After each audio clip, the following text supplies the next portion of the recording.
നമ്മുടെ ചാനലില് നമ്മൾ ഒരുപാട് സ്ട്രാറ്റജീസിനെ കുറിച്ചിട്ടും ടെക്നിക്സിനെ കുറിച്ചിട്ടൊക്കെ പറഞ്ഞു തന്നിട്ടുണ്ട്. അതായത് സ്ട്രെസ് വരുമ്പോ ഇതൊന്ന് ചെയ്ത് നോക്കൂ, ആങ്സൈറ്റി വരുമ്പോ ഇതൊന്ന് ട്രൈ ചെയ്ത് നോക്കൂ എന്നൊക്കെ. പക്ഷെ പൊതുവെ ആൾക്കാർക്കുള്ള ഒരു ഡൗട്ടാണ്, അത്തരത്തിലുള്ള ഒരു സിറ്റുവേഷനിൽ നമ്മൾ പെട്ടുപോയാലോ, അതായത് പെട്ടെന്ന് ആങ്സൈറ്റി വരുമ്പോ അല്ലെങ്കിൽ സ്ട്രെസ്ഡ് ആയിട്ട് ഇരിക്കുമ്പോഴൊക്കെ ഈ ടെക്നിക്സ് ഒക്കെ എങ്ങനെയാ യൂസ് ചെയ്യുക, ഇതെങ്ങനെയാ ഓർമ്മ വരാന്നൊക്കെ എപ്പോഴും ആൾക്കാർക്കുള്ള ഒരു കൺസേൺ ആണ്. ഇവിടെ നമ്മൾ മനസ്സിലാക്കേണ്ട ഒരു കാര്യമുണ്ട്. അതായത് നമ്മൾ അത്തരത്തിലുള്ള സിറ്റുവേഷനിൽ പെട്ടുപോകുമ്പോൾ നമ്മൾ ഭയങ്കരമായിട്ട് സ്ട്രെസ്ഡ് ഒക്കെ ആവുന്ന സമയത്ത് നമ്മുടെ ബ്രെയിനിലുള്ള അമിഗ്ഡാല നമ്മുടെ ഇമോഷൻസ് ഒക്കെ കൺട്രോൾ ചെയ്യുന്ന ഒരു പാർട്ടാണ്. അപ്പൊ അമിഗ്ഡാലയാണ് ആ ഒരു സിറ്റുവേഷനെ ടേക്ക് ഓവർ ചെയ്യുക. നമ്മുടെ ബ്രെയിനിലുള്ള വേറൊരു പാർട്ടാണ് പ്രീഫ്രണ്ടൽ കോർട്ടെക്സ്. നമ്മുടെ പ്ലാനിങ്, റീകോളിംഗ്, ഡിസിഷൻ മേക്കിംഗ് അതൊക്കെ കൺട്രോൾ ചെയ്യുന്നത് പ്രീഫ്രണ്ടൽ കോർട്ടെക്സ് ആണ്.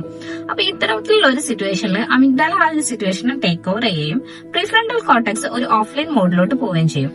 അപ്പൊ നമ്മൾ ഇത്തരത്തിലുള്ള ടെക്നിക്സും സ്ട്രാറ്റജീസും ഒക്കെ പഠിച്ചു വെച്ചാല് ഇത് റീകോൾ ചെയ്ത് ഒരു മെമ്മറിയിൽ നിന്ന് എടുത്ത് യൂസ് ചെയ്യുക എന്നുള്ളത് നമുക്കിപ്പോ പോസിബിൾ അല്ല. കാരണം നമ്മൾ പ്രീഫ്രണ്ടൽ കോർട്ടെക്സ് ഒക്കെ ഒരു ഓഫ്ലൈൻ മോഡിലാണ് ഉള്ളത്.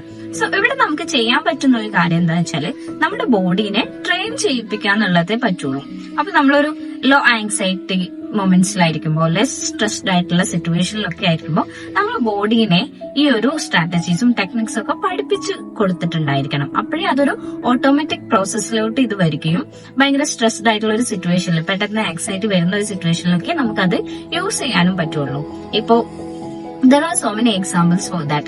ഇപ്പൊ നമ്മൾ ഡ്രൈവ് ചെയ്യാൻ പഠിക്കുന്ന സമയത്ത് നമ്മൾ ബ്രേക്ക് അപ്ലൈ ചെയ്യാൻ ഒരു ആക്സിഡന്റ് മുന്നിൽ വെച്ചിട്ടല്ല അത് എങ്ങനെയാ ചെയ്യാന്ന് പഠിക്കുന്നത്. അത് നമ്മൾ മുന്നേ പഠിച്ചു വെച്ചിട്ട് ഒരു ആക്സിഡന്റ് സിറ്റുവേഷനിലൊക്കെ നമുക്കതൊരു റിഫ്ലെക്സീവ് ആയിട്ട് വരുന്നുണ്ട്. അത് നമ്മുടെ പ്രാക്ടീസ് കൊണ്ടും ട്രെയിനിങ് കൊണ്ടാണ് അങ്ങനെ സംഭവിക്കുന്നത്. സോ നമ്മൾ ഈ ഒരു സിറ്റുവേഷനിൽ ഒരിക്കലും നമ്മുടെ റീകോളിനെ ഒരിക്കലും ഡിപ്പെൻഡ് ചെയ്യരുത്. നമ്മുടെ ആ ഒരു ഓട്ടോമാറ്റിക് പ്രോസസ്സിനെയാണ് നമ്മൾ അവിടെ ഡിപ്പെൻഡ് ചെയ്യേണ്ടത്. അപ്പൊ നമുക്ക് ചെയ്യാൻ പറ്റുന്ന ഒരു കാര്യം എന്താണെന്ന് വെച്ചാല് ഈ ടെക്നിക്സ് ഒക്കെ ഒരു അപ്രോപ്രിയേറ്റ് സിറ്റുവേഷൻ വരാൻ വെയിറ്റ് ചെയ്യാൻ നിൽക്കാതെ നമ്മുടെ ഡെയിലി ലൈഫിൽ ഇതൊക്കെ ട്രെയിൻ ചെയ്ത് പ്രാക്ടീസ് ചെയ്യാൻ വേണ്ടിയിട്ട് ട്രൈ ചെയ്യാം.